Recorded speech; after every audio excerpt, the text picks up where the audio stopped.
जैसे कि आपको पता है कि कर्नाटका में रिसेंटली काफी लोगों को जीएसटी के नोटिस आए थे। वजह क्या थी कि उन्होंने अपने जीएसटी की लिमिट रजिस्ट्रेशन की जो होती है वो क्रॉस कर ली, बट जीएसटी में रजिस्ट्रेशन नहीं लिया।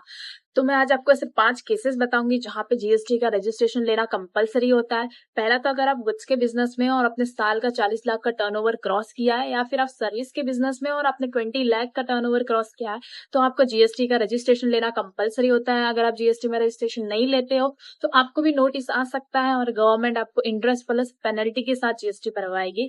अगर आप स्पेशल कैटेगरी स्टेट में बिजनेस करते हो, लाइक मणिपुर है, मिजोरम है, नागालैंड और भी ऐसे कई स्टेट है जहाँ पे जीएसटी की लिमिट आधी हो जाती है, जो कि इन केस ऑफ गुड्स तो होती है 20 lakh, in case of service 10 lakh होती है।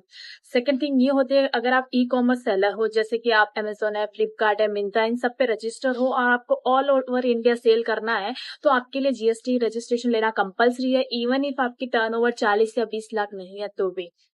थर्ड केस ये होता है कि अगर आपको आरसीएम एप्लीकेबल है जिसमें सामने वाला अनरजिस्टर्ड है और आपको जीएसटी भरना होता है, तो वो केसेस में भी आपको जीएसटी का रजिस्ट्रेशन लेना कंपलसरी होता है। फोर्थ केस ये है कि अगर आपको अपना goods all over India deliver करना है, जैसे आपको गुड्स अपना महाराष्ट्र से लेकर गुजरात में करना है, आपको इंटर स्टेट सप्लाई करनी है, तो आपके लिए जीएसटी का रजिस्ट्रेशन कंपलसरी होता है, इवन इफ आपने जीएसटी की लिमिट क्रॉस नहीं की है। और आप चाहे तो वॉलंटरी भी जीएसटी का रजिस्ट्रेशन ले सकते हैं।